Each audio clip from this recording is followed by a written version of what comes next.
आज के हमारे इस वीडियो में हम आपके लिए संतोषी माता की व्रत कथा लेकर आए हैं। एक समय की बात है, एक बुढ़िया के 7 बेटे थे, जिनमें से 6 कमाते थे और एक ना कमाने वाला था। वो बुढ़िया 6 बेटों को अच्छा खाना बनाकर खिलाती, पर 7वें को उन सबका बचा कुचा झूठा खाना खिलाती थी। और वो भोला भाला अपनी माँ की इस चालाकी को समझ नहीं पाता था। एक दिन वो अपनी पत्नी से बोला, मेरी माँ मुझसे बहुत प्यार करती है। तो उसकी पत्नी बोली, वो तुम्हें सबका बचा कुचा खाना खिलाती है। इस बात पर उसे विश्वास नहीं हुआ। एक दिन वो छुपकर देखता है कि माँ अपने 6 बेटों को बड़े प्यार से कई प्रकार के व्यंजन बनाकर बड़े प्रेम से खिला रही है। जब वो 6 खाना खाकर उठ गए, तब माँ ने उनकी थालियों से झूठन इकट्ठी करी और उसके लिए थाली में परोस कर रख दी। जब वो घर आया तो माँ अपने सबसे छोटे लड़के से बोली, खाना खा ले। वो बोला, माँ मैं भोजन नहीं करूँगा, मैं तो परदेश जा रहा हूँ। माँ बोली, कल जाता आज ही चला जा। वो घर से निकल गया और गौशाला में पहुँचा, जहाँ उसकी पत्नी गोबर के उपले थाप रही थी। अपनी पत्नी के पास गया और बोला, मैं परदेश जा रहा हूँ, कुछ समय के बाद आऊँगा। तुम संतोष से रहना और अपने धर्म का पालन करना। इस पर उसकी पत्नी बोली, स्वामी आप आनंद से जाइए, मेरी चिंता मत करें, मैं तो राम भरोसे यहाँ रह लूंगी। ईश्वर आपकी सहायता करे। अपनी कोई निशानी मुझे दे दीजिए, जिसे देखकर मैं धीरज करती रहूंगी। इस पर वो बोला, मेरे पास इस अंगूठी के सिवा कुछ भी नहीं है, तुम ये रख लो और मुझे भी अपनी कोई निशानी दे दो। वो बोली, मेरे पास तो कुछ भी नहीं है, बस ये गोबर से भरे हाथ हैं। ये कहकर उसने अपने पति की पीठ पर गोबर के हाथ की थाप मार दी। वो चल दिया। चलते चलते वो दूर किसी नगर में पहुंचा और एक व्यापारी की दुकान पर जाकर बोला, भाई मुझे नौकरी पर रख लो। व्यापारी को नौकर की जरूरत थी, तो वो बोला, ठीक है, लेकिन तनख्वाह तुम्हारा काम देखकर ही बताऊंगा। वो वहीं रहने लगा और सुबह 7 बजे से रात को 9 बजे तक नौकरी करने लगा। थोड़े ही दिनों में वो व्यापारी का सारा लेन देन और हिसाब किताब करने लगा। कुछ ही समय में सेठ ने उसे आधे मुनाफे का हिस्सेदार बना दिया। 12 वर्षों में वो नामी सेठ बन गया। इधर उसकी पत्नी को सास और जेठानियाँ बड़ा कष्ट देने लगी। उसे लकड़ी लेने जंगल में भेजती, भूसे की रोटी देती, फूटे नारियल में पानी देती। वो बड़े कष्टों से जीवन बिता रही थी। एक दिन जब वो लकड़ी लेने जा रही थी, तो रास्ते में उसने देखा एक मंदिर में कुछ औरतें व्रत कर रही हैं और कथा सुन रही हैं। तो वो पूछने लगी, ये क्या व्रत कर रही हो? इसे करने से क्या होता है और ये कैसे करते हैं? तब एक स्त्री बोली, ये संतोषी माता का व्रत है। इसे करने से मनवांछित फल प्राप्त होता है और गरीबी, मन की चिंताएं, मुकदमे, कलह, रोग आदि सब नष्ट होते हैं।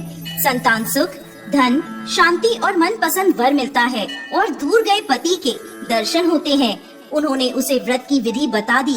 उसने रास्ते में सारी लकड़ियां बेच दी और उन पैसों से गुड़ और चना खरीद लिया और व्रत की तैयारी कर संतोषी माता के मंदिर में पहुंची और माता से दुखी होकर विनती करने लगी, माँ मैं अज्ञानी हूँ और बहुत दुखी हूँ, मैं आपकी शरण में हूँ, मेरा दुख दूर करो माँ।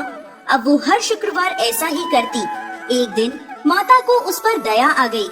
एक शुक्रवार उसके पति का पत्र आया और अगले शुक्रवार पति का भेजा धन उसे मिला। अब वो माता के मंदिर में गई और उनके चरणों में गिरकर रोने लगी। बोली, माँ मैंने पैसे कब मांगे थे? मुझे तो अपना सुहाग चाहिए। मैं तो अपने स्वामी के दर्शन और सेवा करना मांगती हूँ। तब संतोषी माता ने प्रसन्न होकर कहा, जा बेटा, तेरा पति जल्द ही आएगा। वो प्रसन्न होकर घर गई और कामकाज में लग गई। उधर संतोषी माता ने स्वप्न में उसके पति को पत्नी की याद दिलाई और घर जाने को कहा। वो बोला, माँ मैं कैसे जाऊँ? परदेश की बात है, लेन देन के कई हिसाब बाकी हैं। माँ बोली, सवेरे उठकर मेरा नाम लेकर घी का दीपक जलाना और फिर दुकान पर बैठना। सवेरे उठकर उसने वैसा ही किया। देखते ही देखते सारा लेन देन साफ हो गया और धन का ढेर लग गया। वो खुश होकर घर की ओर रवाना हो गया। उधर उसकी पत्नी रोज लकड़ी लेने जाती और संतोषी माता की पूजा अर्चना करती। एक दिन वो बोली, माँ आज ये धूल कैसी उड़ रही है? माँ बोली, बेटी तेरा पति आ रहा है, तू लकड़ियों के 3 ढेर बना, एक नदी के किनारे रख आ, एक यहाँ रख दे और तीसरा अपने सर पर रख ले।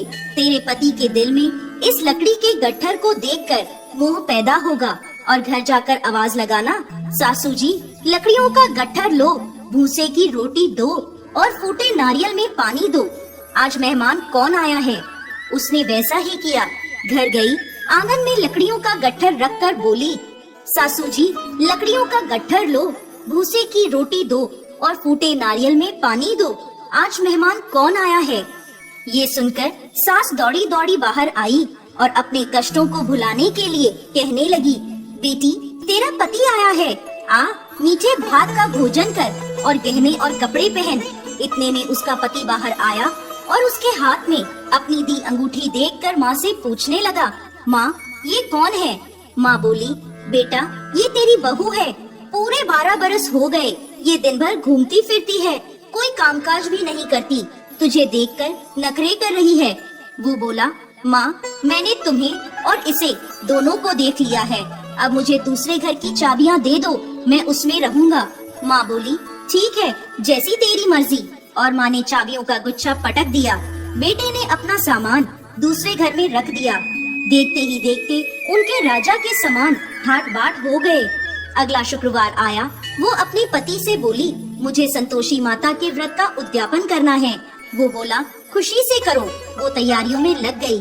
उसने जेठ के लड़कों को जीमने बुलाया। पीछे से जेठानियों ने अपने बच्चों को सिखा दिया, तुम खाने के बाद खटाई मांगना, जिससे उसका उद्यापन पूरा ना हो। लड़कों ने जीमते ही खटाई मांगी। तब वो बोली, नहीं नहीं खटाई मैं नहीं दे सकती, ये संतोषी माता का प्रसाद है। लड़के बोले, तो फिर पैसे दे दो। भोली भाली समझ नहीं सकी और उन्हें पैसे दे दिए। वो उन पैसों से खटाई लेकर खाने लगे। इस पर संतोषी माता क्रोधित हो गई। राजा के दूत उसके पति को पकड़कर ले गए। वो बेचारी रोती हुई माता के मंदिर में गई और बोली, माता ये क्या किया? माता बोली, पुत्री मुझे दुख है कि तुमने अभिमान करके मेरा व्रत तोड़ा है और इतनी जल्दी सब भूल गई। वो बोली, माता मैंने तो कुछ गलत नहीं किया, मैंने भूल से लड़कों को पैसे दे दिए, मुझे क्षमा करो, मैं दोबारा तुम्हारा उद्यापन करूंगी। माता बोली, जा तेरा पति रास्ते में आता हुआ मिलेगा। वो चली गई। रास्ते में उसे उसका पति आता हुआ दिखा। उसके पूछने पर बोला, राजा ने मुझे मिलने के लिए बुलाया था। अगले शुक्रवार उसने फिर उद्यापन किया। जेठ के लड़कों को बुलाया। जेठानियों ने फिर उन्हें सिखा दिया। लड़के भोजन के पहले बोले, खटाई मिलेगी? तब वो बोली, खटाई नहीं मिलेगी। अब उसने ब्राह्मण के लड़कों को बुलाकर भोजन कराया और दक्षिणा दी। संतोषी माता उससे प्रसन्न हो गई और 9 महीने बाद उसके चंद्रमा के समान सुंदर पुत्र हुआ। वो अपने पुत्र को लेकर रोजाना मंदिर जाने लगी। एक दिन संतोषी माता ने सोचा, ये रोज यहाँ आती है, आज मैं इसके घर जाकर इसका ससुराल देखती हूँ। ये सोचकर संतोषी माता ने भयानक रूप धारण करा। गुड़ व चने से सना मुख, सूंड के समान होठ, जिन पर मक्खियाँ भिनभिना रही थी, ऐसी सूरत में वो उसके घर गयी। दहली में पाँव रखते ही उसकी सास बोली, देखो कोई डाकिन आ रही है, उसे भगाओ वरना किसी को खा जाएगी। सभी घर वाले भागकर घर की खिड़कियां और दरवाजे बंद करने लगे। तभी उसने ऊपर की खिड़की से देखा तो वहीं से चिल्लाने लगी, आज मेरी माता मेरे घर आई है, आज मेरी माता मेरे घर आई है। उसकी सास बोली, पगली किसे देखकर उतावली हुई है, बच्चे को भी पटक दिया।